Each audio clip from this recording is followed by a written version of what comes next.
Section 7 সেটা হচ্ছে objection of marriage.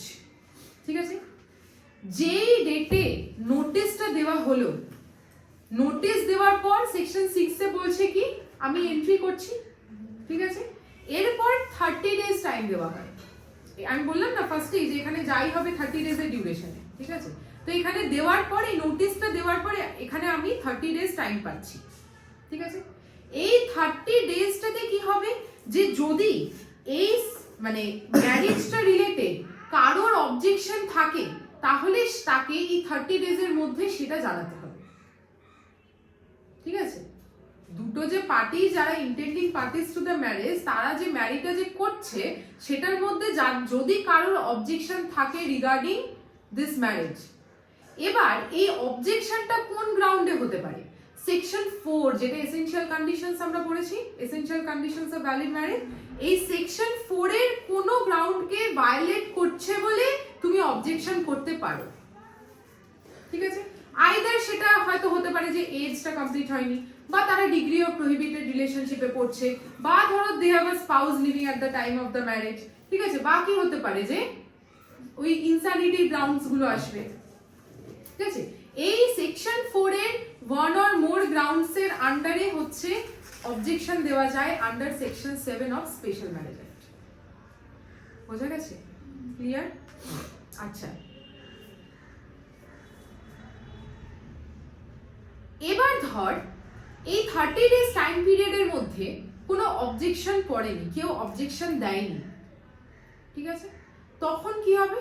কিছুই না, 30 ডেজ এক্সপায়ার করে গেলে তারপরে ম্যারেজটা সোলেমনাইজড হবে। ঠিক আছে, আসল গল্প তখন আসবে যখন অবজেকশন হবে। ঠিক আছে, অবজেকশন হলে যেটা হবে সেটা হচ্ছে যে ম্যারেজ অফিসারকে রাইটিং এ সেই অবজেকশনটাকে রেকর্ড করতে হবে। যে অবজেকশনটা জানাচ্ছে সে কি গ্রাউন্ডে কি অবজেকশন দিচ্ছে সেটা ম্যারেজ অফিসার রাইটিং এ লিখবে।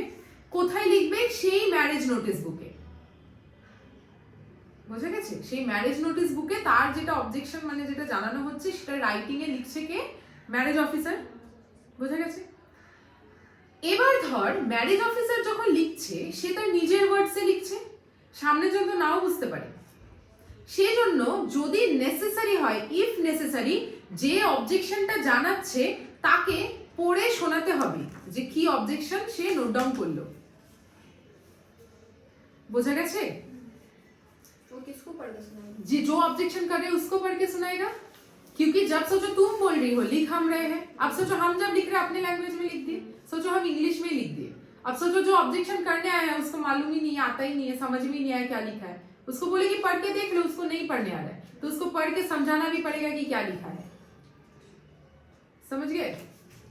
और जो भी ऑब्जेक्शन में जो कुछ भी बोल रहा है उसको राइटिंग में लिखना पड़ेगा in the marriage notice book. उसको नोट करके रखना है, ऐसा नहीं कि सुन लिया और हो गया, लिख के रखना है। समझ गए? और उसके बाद क्या होगा, ये ऑब्जेक्शन में साइन भी किया जाता है। साइन कौन करेगा? जो ऑब्जेक्शन किया, जो ऑब्जेक्शन किया वो भी साइन कर सकते हैं, या उसके बिहाफ में मैरिज ऑफिसर भी साइन कर सकते हैं। এবার আমি বলছি যে এই অবজেকশনটা যখন এবার রিসিভ করলাম, রিসিভ করার পর আমি কি করলাম? রাইটিং এ তোমার পুরোটা নোট ডাউন করলাম, তাই তো? এবার রিসিভ করার পরে কি প্রসিডিওর আছে সেটা বলা আছে হচ্ছে সেকশন 8 এ। সেকশন 8 এ কি বলছে যে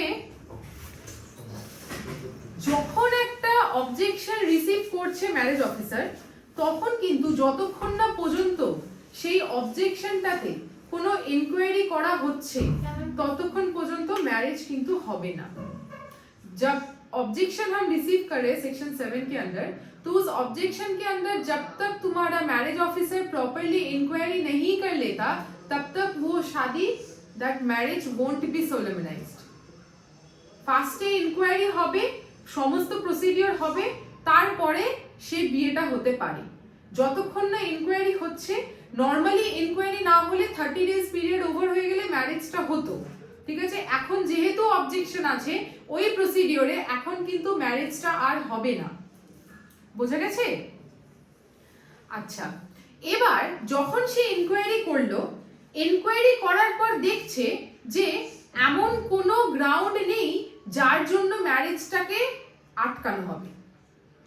ঠিক আছে, অবজেকশন হয়েছে ঠিকই, বাট ইনকোয়ারি করার পর ম্যারেজ অফিসার দেখতে পাচ্ছে যে এমন কোনো গ্রাউন্ড নেই যেটার ফলে কি হবে, আমি ম্যারেজটাকে আটকাতে পারি, ম্যারেজটা সোলমেনাইজ হবে না, এরকম কোনো গ্রাউন্ড নেই।